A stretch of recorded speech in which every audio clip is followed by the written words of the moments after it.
দেখুন কি সুন্দর লোক, দেখলেই খেতে মন চাইতেছে। হ্যালো এভরিওয়ান, কেমন আছেন সবাই?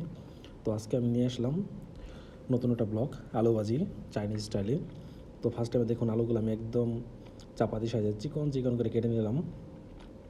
আলুগুলো সব একদম চিকন চিকন লম্বা করে কাটতে হবে, কারণ ওনারা তো চপস্টিক দিয়ে খায় বসেরা, আর চপস্টিক দিয়ে ধরে যেন খেতে পারে, এই কারণে আলুগুলা একদম সুন্দর করে কাটতে হবে লম্বা লম্বা করে।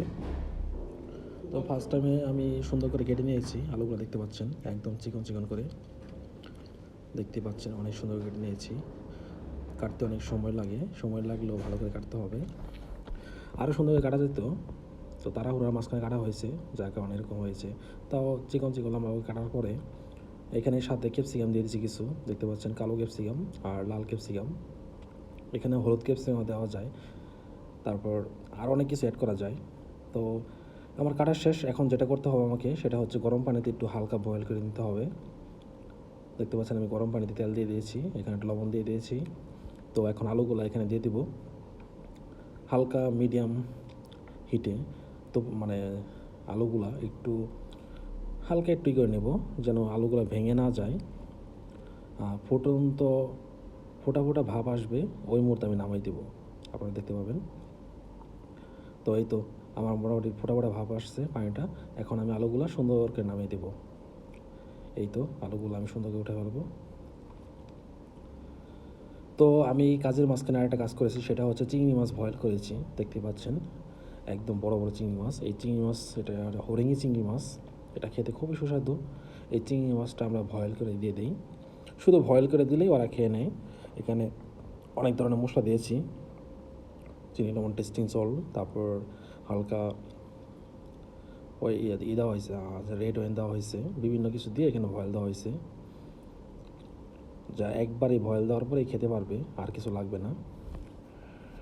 তো দেখতে পাচ্ছেন আমি চিংড়ি মাছগুলো বয়েল দিচ্ছি, তো আমার মোটামুটি বয়েল দেওয়া হয়ে গেছে প্রায়।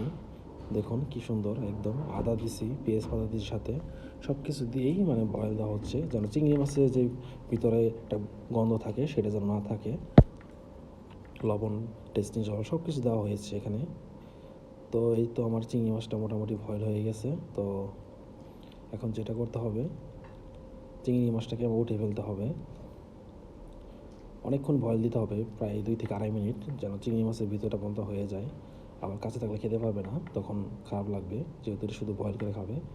তো ফাইনালি আমার চিংড়ি মাছটা বয়েল হয়ে গেছে, এই তো আমি চিংড়ি মাছটা উঠে ফেললাম। দেখুন লুকটা কি সুন্দর। তো এখন আমি আলু ভাজির জন্য তেল নিয়ে নিয়েছি, আদা রসুন হজ চিলি সব দিয়ে দিলাম। তো এখন আলু ভাজিগুলো ওই যে দিয়ে দিলাম এখানে। এখন আমাকে যেটা করতে হবে, একটু ভালো করে মিক্সিং করতে হবে রসুনটাকে। আর এখানে দেখতে পাচ্ছি ভিনিগার, এটা চাইনিজ ভিনিগার দিয়ে দিলাম।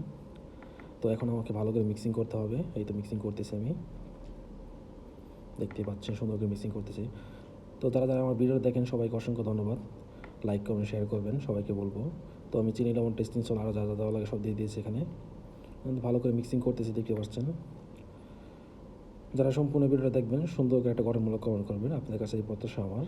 তো ফাইনালি আমার আলু ভাজিটা হয়ে গেছে, দেখতে পাচ্ছেন কী সুন্দর লুক। এই তো আলু ভাজিটা হয়ে গেছে, খেতে খুব সুস্বাদু হয়েছে। এটা চাইনিজের একটা ফেভারিট খাবার। থ্যাংক ইউ সো মাচ, যারা এতক্ষণ ভিডিওটা দেখেছেন সবাইকে অসংখ্য অসংখ্য ধন্যবাদ। লাইক কমেন্ট অবশ্যই শেয়ার করে দিতে ভুলবেন না।